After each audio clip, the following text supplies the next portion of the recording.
Bonjour et bienvenue dans cette vidéo introductive au chapitre des attaques au niveau de l'environnement Windows qui va nous permettre d'avoir une vue globale mais aussi de comprendre pourquoi Windows représente une cible privilégiée pour les hackers. Sans plus tarder, le plan de la présentation est le suivant.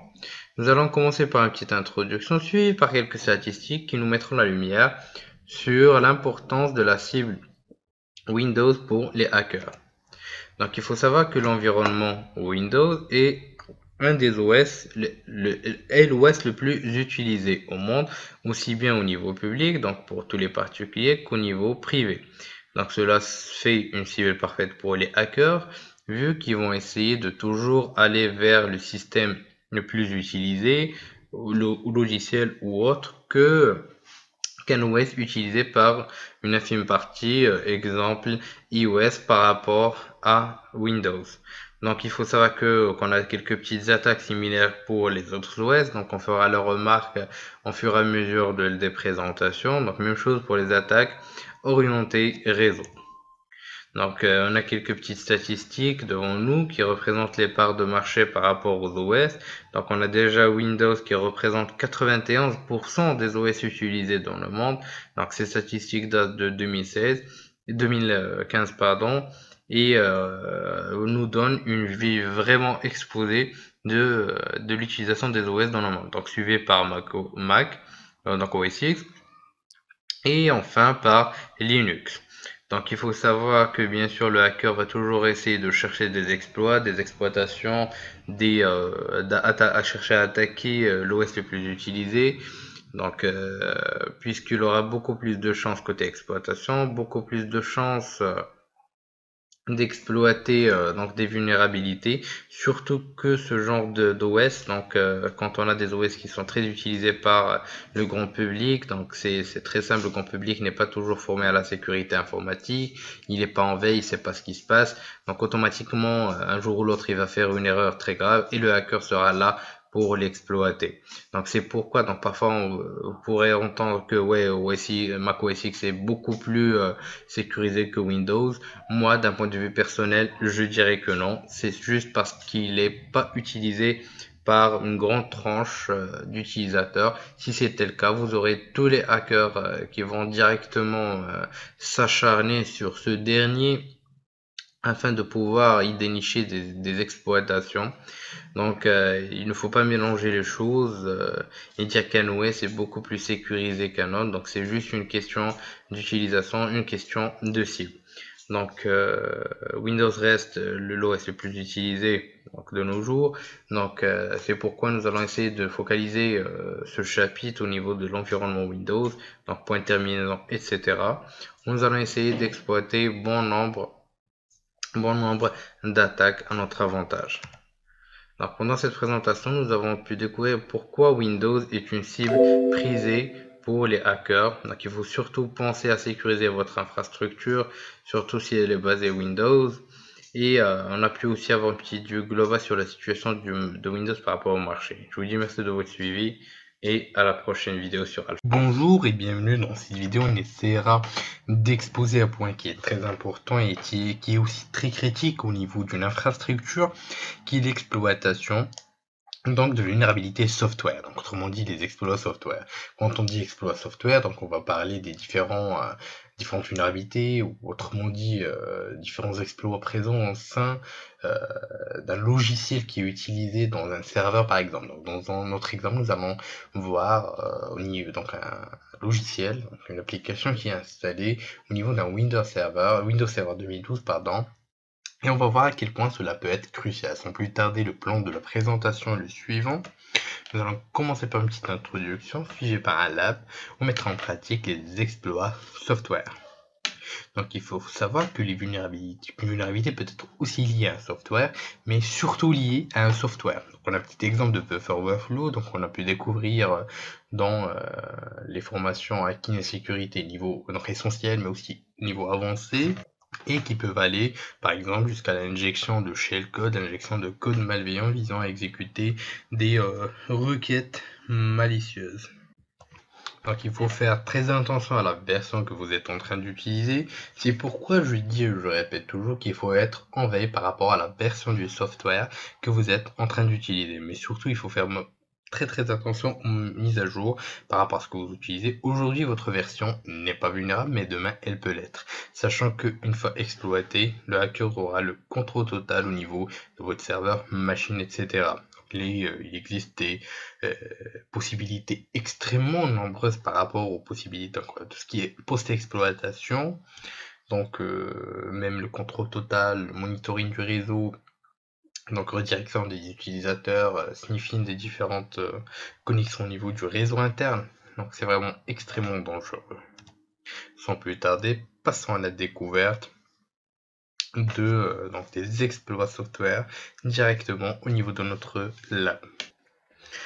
Une fois au niveau de Kali Linux, donc il faut savoir que la version, donc il faut savoir que le software qu'on va essayer d'exploiter, donc la vulnérabilité qu'on va essayer d'exploiter orientée software, est présente au niveau de BadBlue, donc qui est une application de partage de ressources dans un réseau, donc ça buffer overflow. Donc la vulnérabilité, donc vous pouvez bien sûr télécharger l'application vulnérable directement au niveau du site Exploit Database, donc le lien suivant. Vous trouverez aussi au niveau des ressources bien sûr. Donc vous pouvez soit choisir de télécharger l'exploit, donc la source, ou vous pouvez directement l'utiliser, donc vu que c'est intégré au niveau de Metasploit. Donc vous pouvez directement aller vers le site de Rapid7, donc ça c'est une petite astuce qui peut vous faire gagner du temps. Donc vous avez les différentes informations de la vulnérabilité, le module, les références, les différents systèmes vulnérables, la plateforme, mais aussi comment effectuer l'exploitation. Donc vous pouvez juste effectuer des recherches au niveau du site de Rapid7, donc vu que c'est le propriétaire de Metasploit, et pouvoir effectuer votre exploitation. Donc, maintenant, on va se diriger vers vers Windows Server afin de avoir une brève vue par rapport à notre logiciel vulnérable. Donc ici on est au niveau de notre Windows Server 2012, donc la version R2. Donc ici on a notre petite application, donc BadBlue Enterprise, donc le fichier d'installation que vous aurez récupéré au niveau des ressources. Donc ici il faut spécifier le port. Donc, par exemple on va donner, il y a le port 121, donc par exemple on va utiliser le port 140. On va cliquer sur Start. Automatiquement, vous aurez le chargement donc de votre application au niveau de votre navigateur web par défaut. Comme vous pouvez voir, ça aide à effectuer des partages d'une manière assez facile. Donc ensuite, on va juste vérifier l'adresse IP de la machine cible. Donc il faut savoir que vous pouvez récupérer les différentes informations des logiciels installés donc par rapport aux services qui tournent au sein des machines, donc, comme on a pu le voir lors de la phase scanning. Donc directement on effectue un scan par exemple de manière hyper simple avec par exemple Nmap, Nessus, OpenVAS, etc. Donc c'est vraiment très simple. Donc on revient vers notre Kali Linux. On va essayer d'ouvrir, donc on va essayer de lancer Metasploit comme ceci afin de pouvoir effectuer donc notre exploitation grâce à ce dernier. Donc on va essayer d'utiliser les ressources dont on dispose. Donc on va essayer d'utiliser l'exploit suivant, donc qui est au niveau de ce module. Rappelons que nous avons pu récupérer facilement l'exploitation directement au niveau du site de Rapid7. Donc quand vous avez une ressource qui va vous faciliter l'exploitation, il faut l'utiliser. On va utiliser le module suivant. Donc j'ai fait une petite erreur, j'ai utilisé use 2 fois. Donc voilà, petit show options, voilà ce dont on a besoin. Donc host pour l'adresse IP de la machine cible et le port 80 donc qui est par défaut utilisé par l'application BadBlue. Donc pour nous, on a le port 140. Et ensuite, on va lancer notre exploit. Donc, c'est les seules informations dont on a besoin. Si ici, vous aurez donc accès à une session Meetup. Donc, vous pourrez effectuer tout ce que vous voudrez au niveau de la machine cible. Donc, maintenant, les étapes qui sont post-exploitation qui vont suivre. Donc, comme vous pouvez le voir, on a un contrôle total sur la machine cible. Donc, on va essayer de voir plus tard quelques techniques post-exploitation assez avancées et qui vous permettront une complète manipulation de la machine et du réseau cible. Je vous dis que merci de votre suivi et donc c'est terminé pour cela pour aujourd'hui. Pendant cette présentation, nous avons essayé de découvrir des exploits orientés software. Comme vous avez pu le voir, les exploitations donc, permettent un contrôle total sur la machine cible. Donc il faut vraiment faire attention au software que vous êtes en train de faire tourner, que ce soit au niveau de votre machine ou au niveau des serveurs que vous gérez, etc. Donc, quand vous avez une certaine responsabilité par rapport à la sécurité, mais aussi si vous êtes développeur, etc., il faut vraiment faire attention à ce point. Donc je vous conseille de tester, c'est de télécharger des softwares qui sont vulnérables, d'essayer de découvrir, donc effectuer des recherches supplémentaires sur des techniques post-exploitation, essayer de voir comment on pourra injecter différents backdoors au sein du réseau en effectuant du spoofing ou d'autres techniques. Donc c'est le point clé, c'est ce que j'essaie de vous transmettre, c'est que l'apprentissage vient avec la pratique, avec la recherche, et il n'y a pas quelqu'un qui va vous donner le savoir d'une manière directe. Il n'y a pas des capsules de savoir qui vont être injectées directement au niveau de votre cerveau. Il faut que vous pratiquiez, il faut que vous fassiez des efforts. Je vous dis merci de votre suivi et à la prochaine vidéo sur Alpha. Bonjour et bienvenue dans cette vidéo. On essaiera de découvrir comment pouvoir attaquer Firewall, autrement dit comment on va pouvoir bypasser ce dernier. Sans plus tarder, le plan de la présentation est le suivant. Nous allons commencer par une petite introduction, suivie par la découverte de la différence entre un bind et un reverse shell. Enfin, on mettra en pratique un lab. On essaiera de découvrir la technique de bypassement de Firewall, qui est l'utilisation du reverse shell. Donc une fois que l'attaque sera mise en place et que vous l'aurez effectuée avec succès, donc on va supposer que le firewall va bloquer les connexions distantes, donc bloquer quelques ports. Donc ceci est un problème qui est souvent présent lorsque vous êtes en train d'effectuer des pentests. La question est-il bypassable? Eh bien, oui, grâce au reverse shells. Donc, à la différence des bin shells qui vont vous demander une autorisation d'ouverture, enfin à vous ou à la victime du port, le reverse shell va s'occuper d'effectuer cette tâche d'une manière automatisée, sans pour autant aviser l'utilisateur. Donc la différence entre un bin et un reverse shell est la suivante. Donc un bin shell donc, est linké directement à un port local, un process. Donc cmd.exe ou bin bash au niveau de Linux. Donc la connexion à la machine se fait directement. Donc se fait d'une manière directe pour donc à des fins de récupération d'un shell distant. Donc la connexion se fait directement vers un port. Donc supposons que la machine ne possède pas d'adresse publique, donc le système n'est pas accessible donc à distance. Donc c'est là où on va essayer d'utiliser le reverse shell. Donc le reverse shell bien sûr peut être utilisé dans les deux cas. Donc disons que c'est une option qui est assez polyvalente et qui vous permettra d'accéder à une adresse qui n'est pas normalement accessible, donc accessible normalement dans un système qui n'est pas accessible publiquement.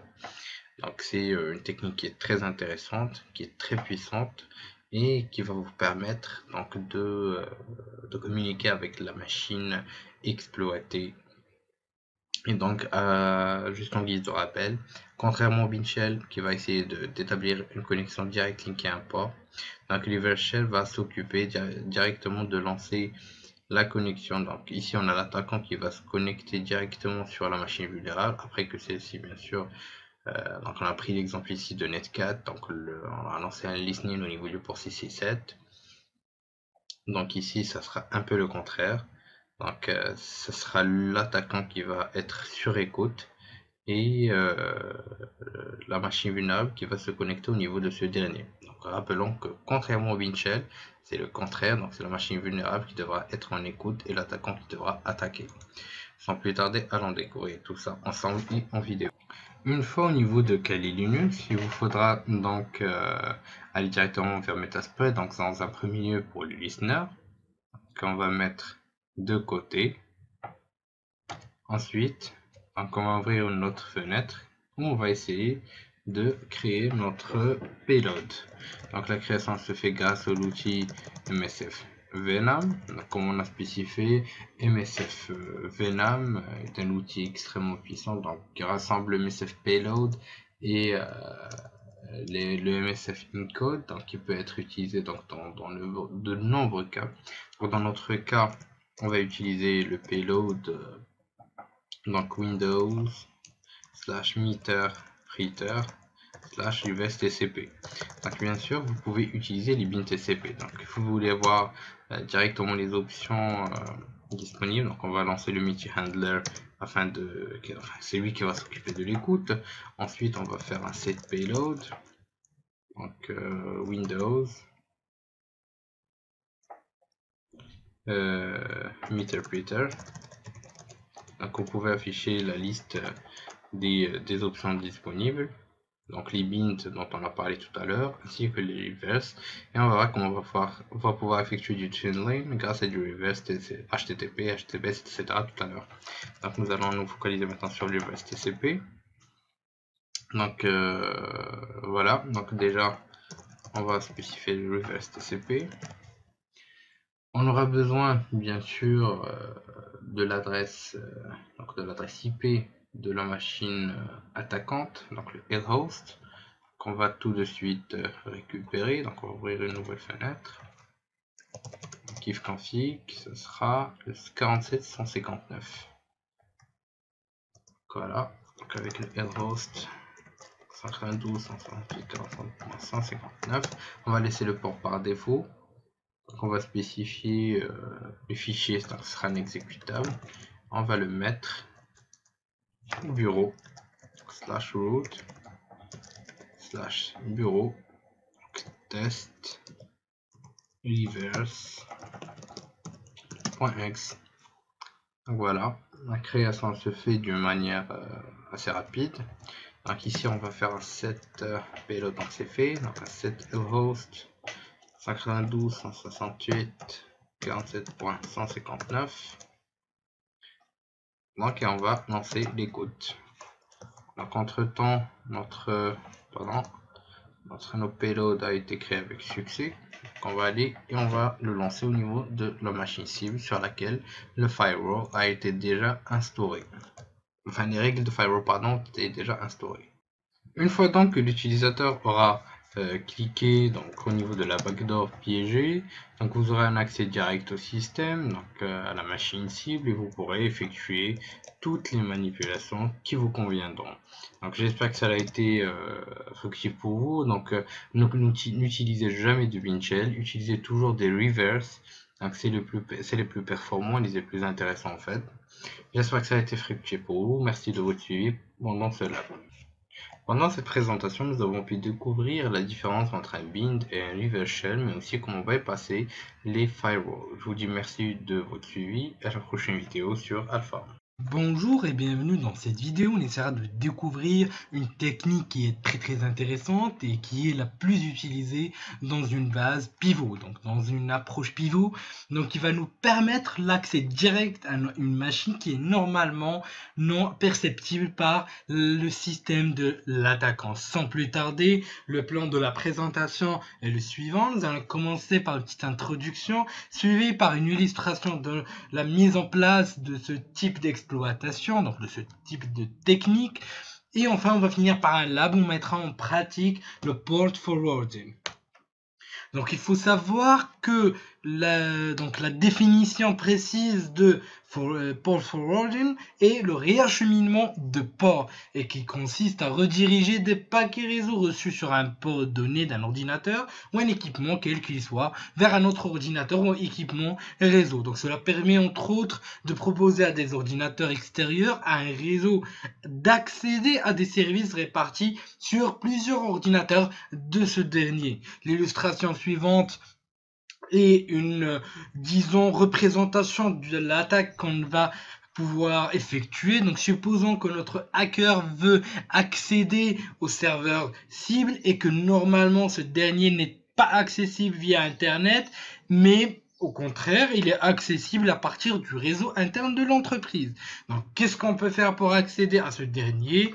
Il nous faudra pénétrer l'ordinateur de l'attaquant, donc l'utilisateur légitime dont on a parlé. Et depuis ce dernier, nous allons pouvoir utiliser un outil intégré directement au sein de Meterpreter qui est Port Forward et qui va nous permettre, donc au lancement de cette commande, d'avoir accès à ce système hôte. Et bien sûr, on peut forwarder, donc réacheminer les requêtes TCP, donc les connexions TCP à partir de la machine de l'utilisateur légitime.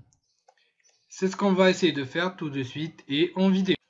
Une fois au niveau de Kali Linux, et bien sûr une fois que vous aurez récupéré votre shell Meterpreter au sein de votre cible grâce à l'outil Port Forward, donc on peut, grâce à l'outil Metasploit,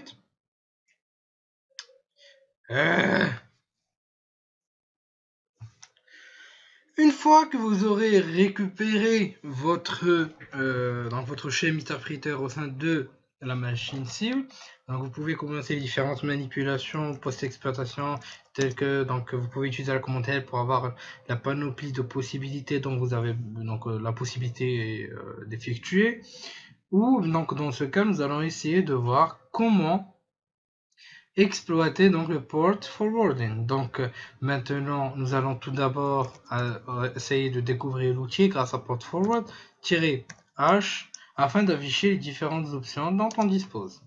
Donc comme vous pouvez le voir, on a la panoplie disponible dans notre cas, donc on peut ajouter un forwarding, le supprimer, voir la liste, supprimer tout, etc. Et on a une panoplie d'options, donc il faudra essayer d'analyser donc d'une manière assez précise, donc afin de pouvoir répondre à vos besoins. Donc le -R sera l'hôte à distance qui sera connecté, le -P sera le port à distance, donc où la connexion va s'établir, le -L le port local du listening, -H c'est ce qu'on vient d'exécuter, et le -L donc l'hôte local qui va donc essayer de donc qui va faire le listening au niveau des connexions. Bien sûr, si vous voulez pas utiliser, donc c'est optionnel déjà comme option, vous pouvez utiliser directement les ports donc local d'écoute. Automatiquement ça sera votre machine, donc la machine par défaut. Maintenant qu'on a pu afficher les différentes informations concernant les interfaces, donc on va essayer d'effectuer une redirection des ports vers notre machine locale à partir de l'adresse suivante. Donc tout ce qui va transiter dans cette adresse à partir du port 23 va être redirigé vers nous grâce à la commande suivante, donc port forward -L le port local où seront réacheminées les informations, donc le 23, -P pour le port destination au niveau de l'adresse cible, donc au niveau de la victime, donc 23 pareil, -R l'adresse de la victime, donc 192.168.1 et ensuite 45. Donc bien sûr ici on peut spécifier notre adresse si on le souhaite, mais pour nous c'est suffisant puisque ça sera par défaut ajouté. Et on va lancer le forwarding. Donc la route a été ajoutée, vous pouvez bien sûr le vérifier grâce à port forward list et vous aurez la redirection dont on a parlé.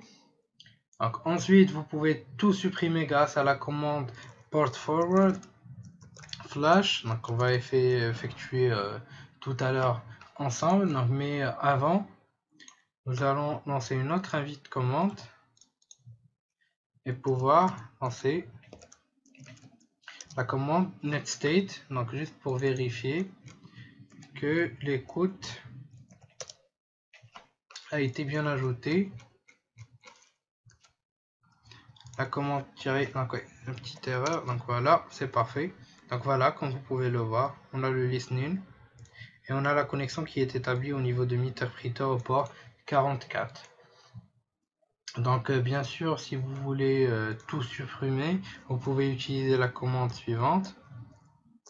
Donc on va revenir déjà vers notre flush et on va réafficher grâce à la liste et voilà, vous pouvez remarquer que la liste a été vidée. Bien sûr, vous pouvez maintenant utiliser n'importe quelle exploitation à partir de cette base pour accéder au système cible. Donc vous pouvez accéder facilement au système cible pour n'importe quelle exploitation, ce qui reste vraiment un point extrêmement important. Okay, qui n'est pas à négliger puisque maintenant vous avez une compte porte ouverte vers ce. Afin de pouvoir tester cette implémentation, nous avons pu découvrir la notion du port forwarding, la comprendre surtout, mais aussi mettre en pratique cette attaque. J'espère que cela a été fructif pour vous. Merci de votre suivi. À bientôt sur Alpha. Bonjour et bienvenue. Dans cette vidéo, on essaiera d'exposer une technique qui est extrêmement utilisée lors des tests de pénétration qui est le pivoting. Qu'est-ce que le pivoting? Comment essayer d'instaurer ce pivot au sein d'une infrastructure, donc lors d'un test de pénétration, etc. Donc c'est ce qu'on va essayer de découvrir ensemble. Donc, le plan de la présentation est le suivant. Nous allons commencer par une petite introduction suivie par un labo mettra en pratique le pivoting. Donc il faut savoir que le pivoting veut dire accéder via un pivot, donc ça sera une sorte de passerelle, un accès intermédiaire ou encore une fois un pont au sein d'un réseau, donc d'une infrastructure. Donc c'est une technique qui est extrêmement importante. Donc on a l'exemple suivant, donc on a un hacker qui va essayer d'exploiter une vulnérabilité au niveau du poste d'un utilisateur légitime, par exemple, au sein d'un serveur, etc. Donc, supposons que cet utilisateur-là a accès à un serveur qui est en fait la cible du hacker. Mais ce serveur-là n'est pas accessible via Internet. Donc, il est dans une DMZ par exemple, et seul utilisateur peut y accéder. Donc, bien sûr, le hacker, comme on l'a vu lors du port forwarding, dans la vidéo précédente, peut utiliser l'utilisateur légitime comme pont afin de pouvoir accéder au réseau comme bon lui semble, donc en l'utilisant comme un pont. Donc c'est une technique qui n'est pas à confondre avec le port forwarding, donc qui consiste à forwarder les différentes requêtes. Donc on va utiliser directement l'utilisateur en tant que pivot, donc en tant que pont. Sans plus tarder, allons découvrir tout ça ensemble et en vidéo. Afin d'illustrer l'exemple dont on a parlé, donc qui est le pivot, nous allons essayer de réexploiter la même vulnérabilité, donc de bad blue qu'on a pu voir au niveau du port forwarding, mais aussi donc au niveau des exploits software, afin de donner suite à cet exemple. Donc une fois que vous aurez accès suite aux mêmes étapes au système, donc on va effectuer un ipconfig. Donc vous aurez récupéré les informations concernant les interfaces réseau. Donc l'interface concernant bridge, supposons que c'est l'interface qui est directement connectée au serveur. C'est l'interface bridge. Et on a l'interface par défaut, la NAT. Donc dans le cas où vous n'avez pas bien suivi donc les étapes d'instauration du lab, vous pouvez toujours ajouter une nouvelle interface en allant vers VM, Settings et en choisissant Add, et vous aurez ajouté facilement donc votre adaptateur suivant. Donc vous aurez choisi le premier qui est Bridge qu'on a pu ajouter. Donc une fois réalisé, donc vous pouvez exploiter un outil qui est directement intégré au sein de MeterPrinter et qui permet d'effectuer ce genre d'exploitation. Donc en lançant Run Autoroute, donc -h afin de pouvoir récupérer les helps. Donc, comme vous pouvez voir, l'utilisation est très simple. Donc vous avez les différents points, donc comment ajouter une route automatiquement donc par défaut, comment afficher la table de routage, comment supprimer une route, etc. pour afficher, comme spécifié, les routes qui sont déjà au sein du réseau, donc c'est très simple. Donc il suffit de lancer run autoroute-p, donc pour l'instant il n'y en a aucune. Pour en ajouter, c'est encore plus simple, donc run autoroute-s et le réseau cible. Donc dans notre cas, c'est ce dernier, donc le 192.168.1 et 0/24. Donc il faut, vous pouvez bien sûr spécifier le réseau comme ceci, ou ajouter donc le masque,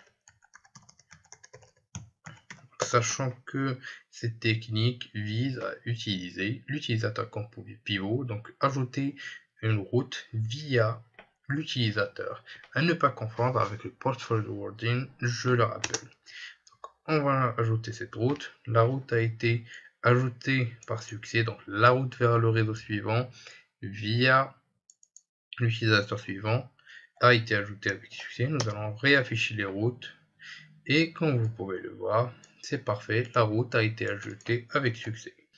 Maintenant, vous pouvez utiliser la route que vous avez ajoutée afin de performer des tests au niveau des, machines cibles qui n'étaient pas disponibles dans un temps normal, donc via les routes par défaut.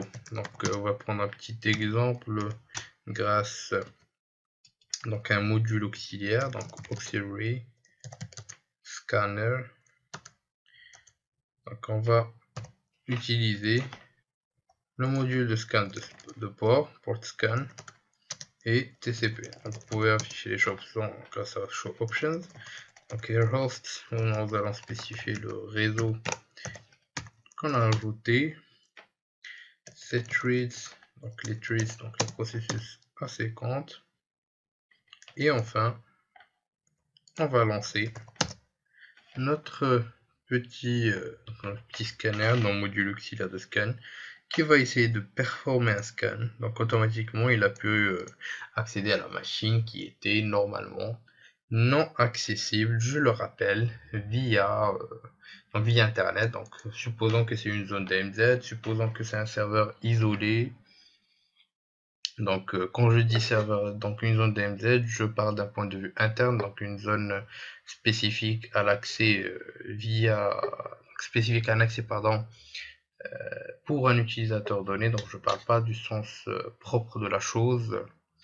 Donc c'est une façon péjorative de parler d'une zone qui est spécifique d'accès en interne à un certain utilisateur et qui est supposé ne pas être accessible en externe, seulement via un service donné. Donc en cas juste où quelqu'un prendrait ce que j'ai dit pour le sens exact de la chose. Donc comme vous pouvez le voir maintenant, vous pouvez effectuer ce que vous voudrez. Il y a une route directe pivot vers différentes ressources accessibles, donc normalement via le serveur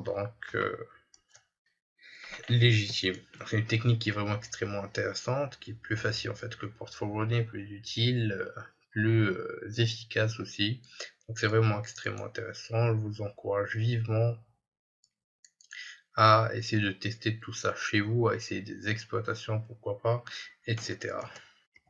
Pendant cette présentation, nous avons pu découvrir une technique qui est très intéressante, qui est la technique du pivoting et qui permet de pouvoir accéder aux différentes ressources normalement non accessibles via internet, spécifiques à certains utilisateurs ou via un serveur qui est connecté directement via son interface à un réseau normalement qui est interne à l'entreprise. Donc c'est une technique qui est extrêmement intéressante et que je vous encourage vivement à essayer. Je vous dis merci de votre suivi et à la prochaine vidéo sur Alpha. Bonjour et bienvenue dans cette vidéo. On essaiera de découvrir une technique qui est aussi bien utilisée par les hackers mais qui est aussi très utilisée par les pentesters, qui est très intéressante, qui va vous permettre de gagner beaucoup de temps et de réussir au pentest, qui est le Tunelane. Qu'est-ce que le Tunelane? À quoi ça sert? Comment le performer? C'est ce qu'on va essayer de découvrir ensemble. Donc, le plan de la présentation est le suivant. Nous allons commencer par une petite introduction, suivie par là, on mettra en place une simulation par rapport à cette attaque-là, donc par rapport à cette exploitation-là. Donc, comme vous l'aurez compris, TuneLane vient du mot donc tunnel. Donc, qu'est-ce qu'un tunnel? Donc, on va essayer d'appréhender, de nous mettre dans l'eau, donc de nous mettre dans le bain grâce à une illustration donc, qui est la suivante. Donc, supposons que vous avez pu récupérer l'accès, que vous voulez récupérer l'accès vers un utilisateur légitime, un serveur, etc. Mais que le firewall n'autorise que la communication avec ce point final, donc ce endpoint, ce serveur, que ce soit un serveur, que ce soit un utilisateur, etc. Donc que via le port 80 ou HTTP ou de l'HTTPS. Donc là, on se pose la question, est-ce qu'on peut réellement récupérer un shell meterpreter en passant par ce dernier, donc par ces ports-là qui sont le port 80 et 443. Donc si une sorte donc de mise en pratique, donc c'est un cas qui est très présent, donc que vous allez pouvoir rencontrer plusieurs fois, donc ça je vous le garantis. Donc et vous aurez besoin de cette technique qui est le TuneLane, qui nous permettra de créer un tunnel donc au niveau de cette règle là. C'est une sorte d'imbrication qui va nous permettre de passer, donc d'exploiter notre shell via ce tunnel là. C'est ce qu'on va essayer de découvrir ensemble et en vidéo. Une fois au niveau de Kali Linux, donc nous allons essayer de performer notre attaque en exploitant l'outil MSFLARM. Donc nous allons essayer d'utiliser les payloads donc, de Windows, donc meterpreter et reverse. Donc c'est au niveau de ce point là qu'on va essayer d'exploiter le TuneLane, donc en utilisant le module HTTP. Donc comme vous pouvez le voir, on va spécifier donc le host 192.168.47.154. donc -f pour fichier, donc le port on va laisser par défaut le 8080. Donc le fichier sera un exécutable qu'on va enregistrer au niveau du bureau sous le nom donc RE8080.exécutable. La création se fait très rapidement. Donc voilà. On va ensuite spécifier, donc on va laisser de lancer le listener, donc au niveau du message post console, et de copier, donc coller notre fichier au niveau de notre cible. Donc use donc exploit multi-handler, pour l'écoute, on va faire set payload Windows /meterpreter /reverse. C'est à ce moment-là vous pouvez voir les différents modules dont vous disposez, donc de l'HTTP, vous pourrez aussi passer par un proxy, de l'HTTPS, PSTCP, etc. Donc pour nous, pour l'instant, on va se focaliser sur l'HTTP. On va spécifier load 47.154 et on va lancer l'écoute. Ensuite, donc on va lancer le payload qu'on vient de créer. On va revenir vers la machine de l'attaquant. Et voilà, nous avons pu récupérer notre session. Pendant cette présentation, nous avons pu découvrir donc, le TuneLane, qui est une technique qui est très importante et qui est encore une fois à explorer et à creuser, donc le temps qu'on découvre les différentes options encore plus avancées de cette dernière. Donc ce que je vous conseille, d'essayer de pratiquer avec de l'HTTPS, essayer de vous mettre en place des scénarios, etc.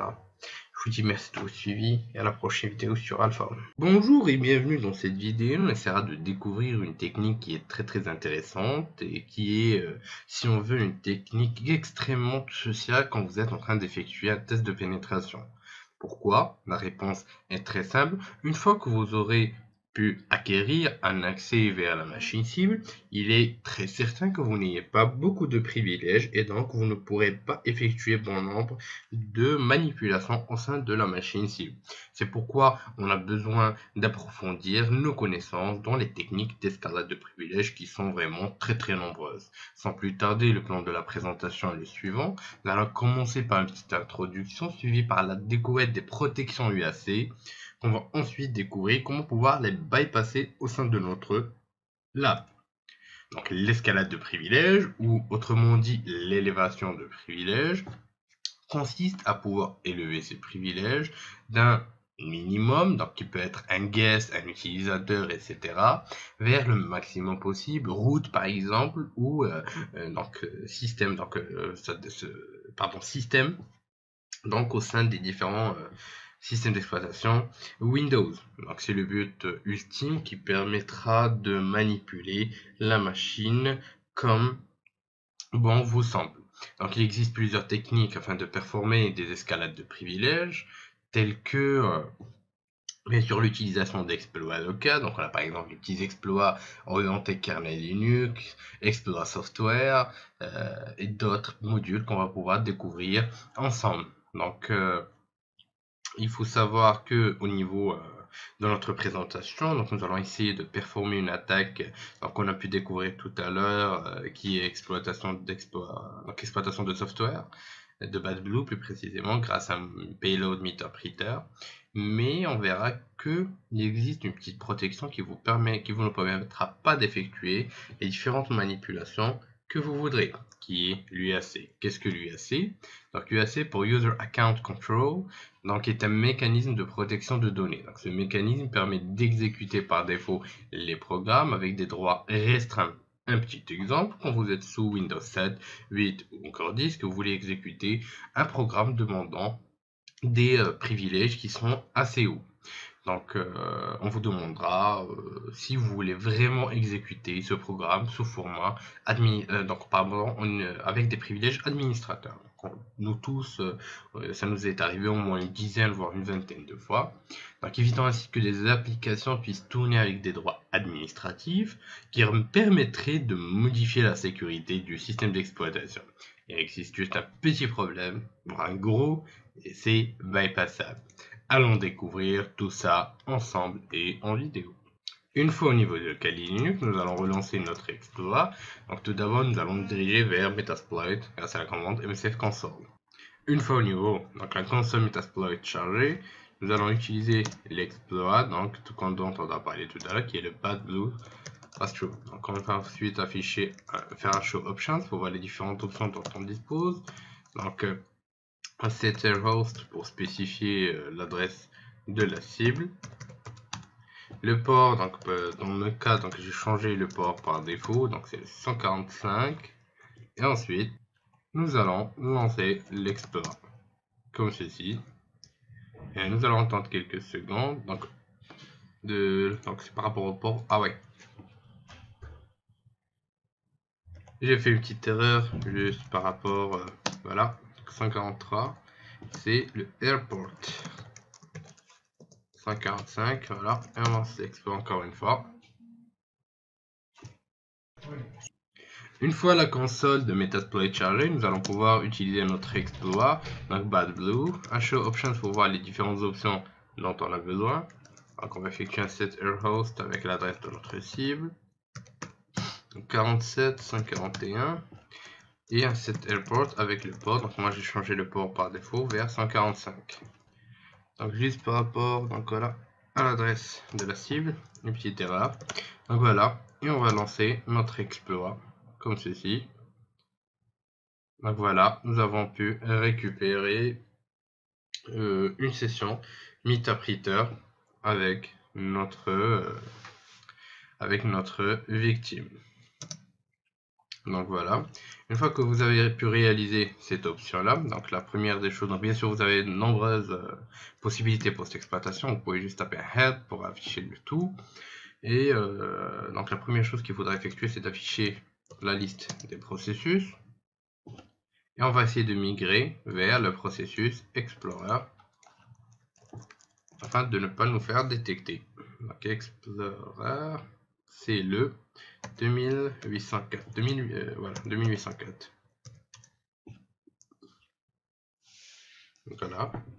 On va attendre quelques secondes le temps du chargement, donc de la migration vers le processus. Une fois réalisé, on va essayer de récupérer le ID. Donc voilà, comme vous pouvez le voir, on a des privilèges utilisateurs. On va essayer d'effectuer maintenant un hash dump. Donc normalement ça devrait pas marcher. Et on va essayer de refaire donc un get system afin de récupérer les droits administrateurs. Et pareil, c'est dû à la protection UAC. Comme on va pouvoir bypasser cette dernière. Donc maintenant, nous allons essayer d'élever nos privilèges. Donc vu qu'on a vu que la protection UAC ne permettait pas d'exécuter les commandes dont on avait besoin. Donc on va lancer la session en background. Ensuite, nous allons choisir l'utilisation, donc use, donc exploit, Windows, local, et un exploit qui est directement intégré au sein de Meterpreter qui est le bypass UAC. Donc on va faire ensuite un set payload, donc on va lui donner Windows, Windows, donc Meterpreter. Voilà, oui, Windows, Meterpreter, reverse, TCP. On va afficher les différentes options. Donc la première option dont on aura besoin, c'est la session. On va afficher les différentes sessions. Donc sessions-L pour la liste des sessions. Donc c'est la première session dont on aura besoin. Donc set session et 1. Ensuite, on va faire un set lhost, donc l'adresse d'écoute, donc notre propre adresse, donc 192.168.47.11. Et on va laisser le port par défaut. Ensuite, on va lancer l'exploit comme qui suit. Donc voilà, une fois l'exploit exécuté, on peut donc commencer nos manipulations comme on le veut. La première chose à effectuer directement après l'exploitation, c'est de pouvoir récupérer les privilèges système. Donc get system, comme vous pouvez le voir, donc on va faire un get UID. Comme vous pouvez le voir, on a authority and system à la place. Donc comme on l'a vu au début, on avait l'affichage donc du nom de l'utilisateur. Donc on a pu bypasser cette protection UAC et élever nos privilèges. Donc maintenant vous pouvez utiliser tout ce dont vous aurez besoin, donc comme module post-exploitation. Donc dans ce cas, donc on va prendre un petit exemple de la récupération des hashes.